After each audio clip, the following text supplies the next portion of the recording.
The second episode of this series start off at a church. The nun is explaining to the orphans. When Holy Laplace left this world, she gifted people with special powers. The nun asked the children what the special power was, and the children answered skills. As the nun finishes her prayer, the children say thank you for the food. As the nun noticed, one of the children wasn't eating and she asked him what was wrong. The child answered that God Laplace is not fair. He's upset.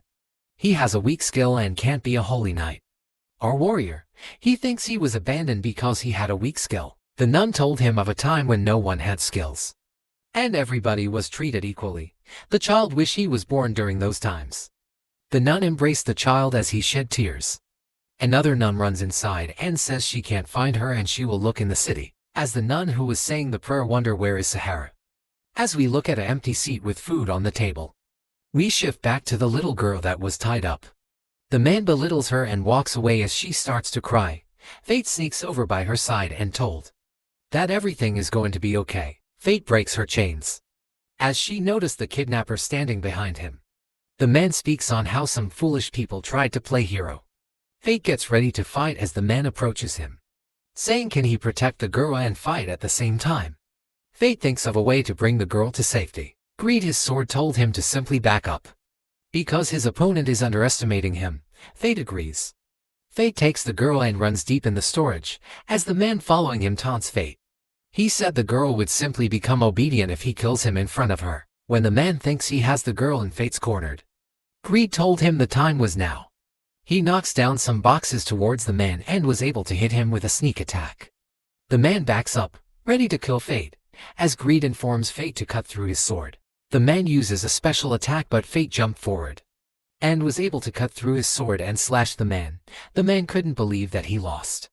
Fate then took the opportunity to interrogate the man and asked him which holy knight asked to kidnap the girl. The man refused at first, but Fate dug his sword into the man's chest.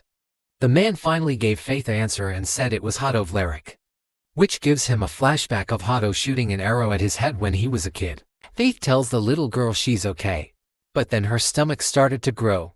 They asked her name and was she's hungry. Her name was Sahara, and yes, she was hungry. We shift over to the two, eating some meat on the stick. Sahara starts to cry because it was her first time eating meat. She cries tears of joy as Fate gives her more meat to eat. Fate takes her and reunites her with a nun, and she embraced her and calls her sister.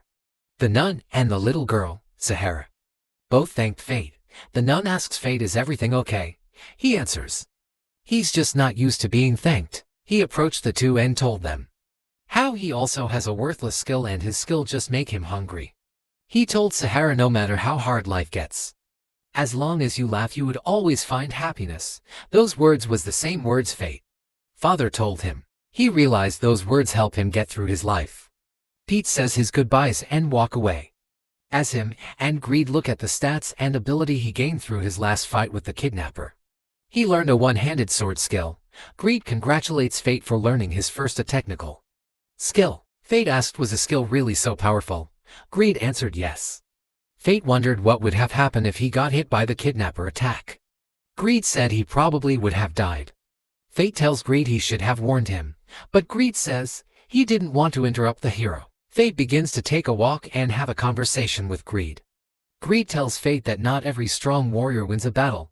Sometimes it's determined by luck, which makes Fate wants to get even stronger. Fate wants to be strong enough that he don't need luck to win. As Fate is in deep thought, Greed reminds him his first day working for the Hart family tomorrow. Fate freaks out and drops Greed as he forgot to buy some new clothes. Greed screams, "Don't drop me." If you like to finish this anime recap, please check out my other page, like and subscribe. I highly appreciate everyone that take the time to watch and subscribe to my channel. Thank you.